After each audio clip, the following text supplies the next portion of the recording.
Sapere aude et le courage de te servir de ton propre entendement, telle est la devise des Lumières. Sapere aude, littéralement, signifie « ose savoir ». Il y a bien une idée de courage à travers cela. Pour bien comprendre cette formule, il faut remettre dans le contexte. Les Lumières et ce mouvement intellectuel qui se met en place au XVIIIe siècle et qui atteint son apogée à la fin du siècle, qui consiste à prôner l'autonomie, l'émancipation de l'homme à l'égard d'un obscurantisme et d'une servitude qui a eu tendance à s'installer individuellement et politiquement, notamment dans les pays d'Europe de cette époque. Cette phrase apparaît au début du texte de Kant intitulé « Qu'est-ce que les Lumières ?» Il va donc définir son projet, le projet qu'il fait porter au mouvement des Lumières. Pourquoi sapere aude? Pourquoi ose savoir?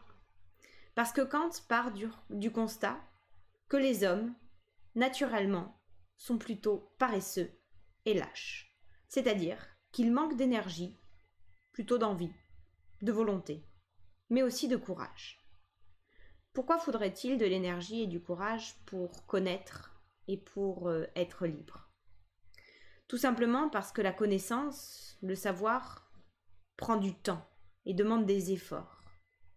Or, il est souvent beaucoup plus facile de se reposer sur quelqu'un d'autre que soi, qui pense à notre place et qui nous dise quoi faire. De la même façon, être libre est toujours compliqué. Il faut assumer ses responsabilités et il est toujours plus facile de faire reporter la responsabilité sur quelqu'un d'autre. Ces autres, Kant les appelle les tuteurs. Ces tuteurs ont tendance à profiter de leur situation pour asservir les hommes pour lesquels ils pensent à leur place et leur faire ce qu'ils souhaitent. Les hommes se sont donc habitués à une situation de servitude dans laquelle ils ont trouvé un certain confort. Le problème est que c'est un confort illusoire.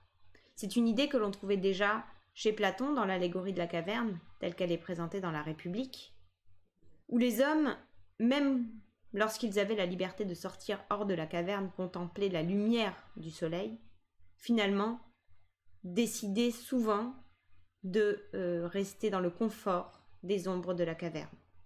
Ici, c'est pareil. Les hommes ont tendance à accepter un état de dépendance que Kant appelle la minorité, parce qu'elle leur est d'une certaine manière confortable.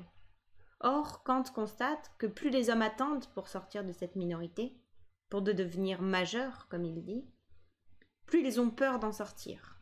Pourquoi? Parce que les tuteurs entretiennent cette peur qu'il y aurait à sortir d'un état de dépendance.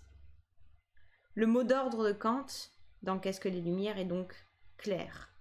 Il faut prendre son courage à deux mains et sortir de cet état de dépendance pour gagner en autonomie. Littéralement, étymologiquement, l'autonomie étant la liberté, auto nomos, la capacité à se donner à soi-même la propre loi de sa conduite. Pourquoi faudrait-il choisir l'autonomie? Tout simplement parce que pour Kant, sans autonomie, l'homme ne peut pas développer pleinement ses capacités intellectuelles et morales. Il ne développe donc pas pleinement sa propre humanité.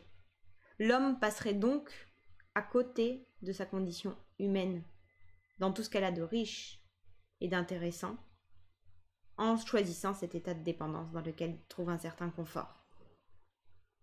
Cette thématique hante l'histoire de la philosophie. On la retrouve à de nombreuses reprises et on constate qu'encore aujourd'hui, elle pourrait avoir une résonance bien particulière.